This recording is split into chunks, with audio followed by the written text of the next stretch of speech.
pessoal, sejam todos e todas muito bem-vindas e muito bem-vindos à nossa semana 3 do volume 2 do terceiro ano do ensino médio. Eu sou a Viviane, você já me conhece, já sabe o que vem agora. Já se inscreveu aqui no nosso canal, ativou o sininho? Já fez isso? Não fez? Oh, meu Deus, vai ficar por fora de tudo que a gente está produzindo.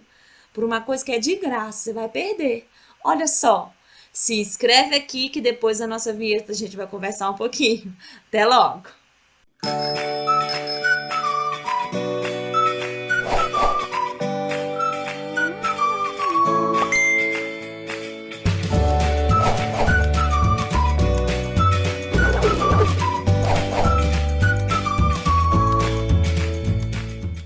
Pessoal, voltei para falar com vocês que o teatro teve origem na Grécia, aproximadamente aí no século 6 a.C., com os movimentos de culto ao deus Dionísio, também conhecido como deus do vinho e deus do teatro.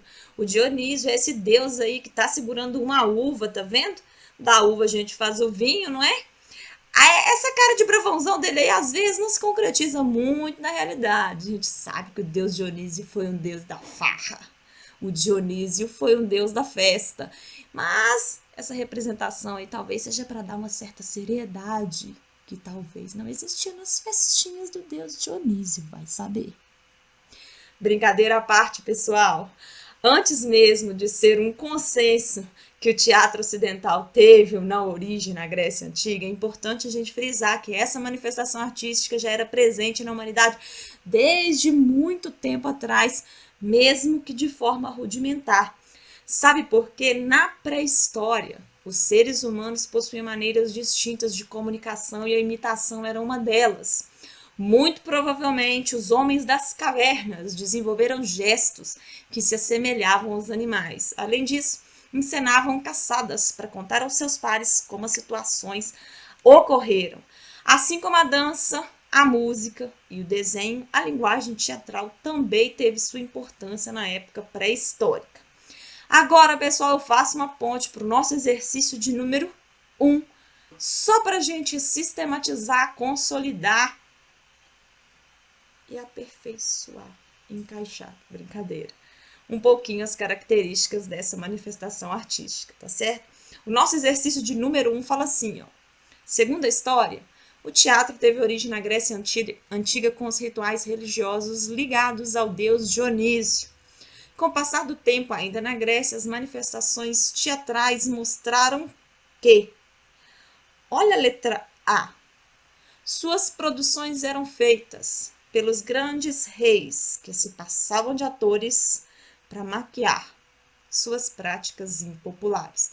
E aí eu vou apelar diretamente para o nosso material, certo, pessoal? E eu entendo agora e defendo o nosso material na perspectiva de que ele quis apresentar uma introdução para a gente do que é essa manifestação artística. Se eu for além do que está lá, corre o risco de eu ser ou muito técnica ou muito confusa, como eu acho que eu fui na semana passada. Então, para não me estender, correr o risco de fazer vocês ficarem perdidos, eu decidi limitar a minha explicação àquilo que está apresentado no nosso material. De uma maneira um pouco resumida, mas de uma maneira completa. A gente consegue ter uma percepção do que foi o teatro a partir do que tem no nosso PET, tá bom? No PET tá assim, ó. Segundo a história, um homem chamado Tespes foi o primeiro ator de que se teve conhecimento. Ele se fantasiou de Deus Dionísio, mesclando as ideias do divino e do profano. Se a gente olha para isso que está no nosso material e confronta com a alternativa, a gente vai ver que as produções não eram feitas pelos grandes reis, não. Eram feitas por pessoas comuns, certo? Olha a letra B. Se baseavam em peças que falavam sobre a vida cotidiana e sobre a elite imperial? Exatamente, certo, pessoal? As peças teatrais, como está no nosso material, começaram a ser praticadas por atores que queriam falar sobre a vida das pessoas comuns e também da elite política. A letra C e a letra D comungam na característica errônea, na característica errada delas.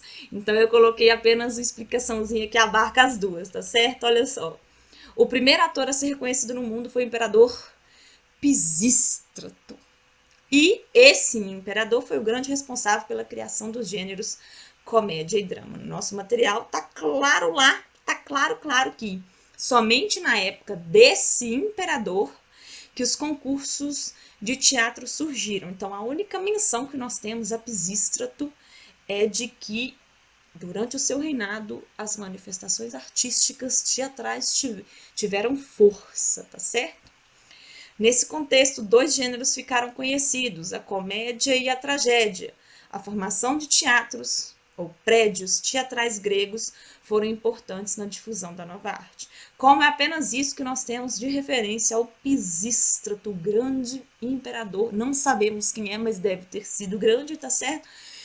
É só isso, então nós ficamos com a alternativa B, certinho?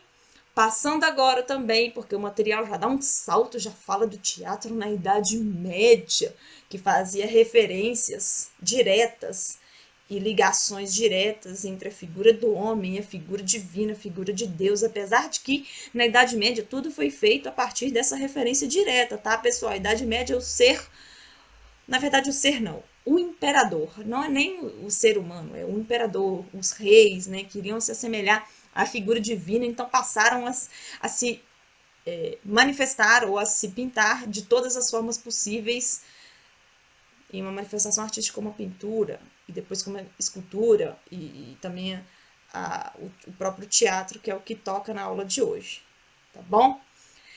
Depois desse salto, o material vem já para o teatro no Brasil. E a questão de número 2 incide justamente no papel dos jesuítas no desenvolvimento de teatro no Brasil. Pessoal, os jesuítas sim tiveram importância fundamental para essas manifestações artísticas aqui no Brasil, porque foi a partir deles que nós pudemos, ou melhor, que os indígenas, né, e os colonizadores puderam pregar a palavra de Deus, puderam fazer os ensinamentos religiosos. Mas a gente não pode esquecer que o teatro ou muitas manifestações artísticas, visuais, existiam antes deles. Por exemplo, as manifestações artísticas visuais indígenas, tá certo?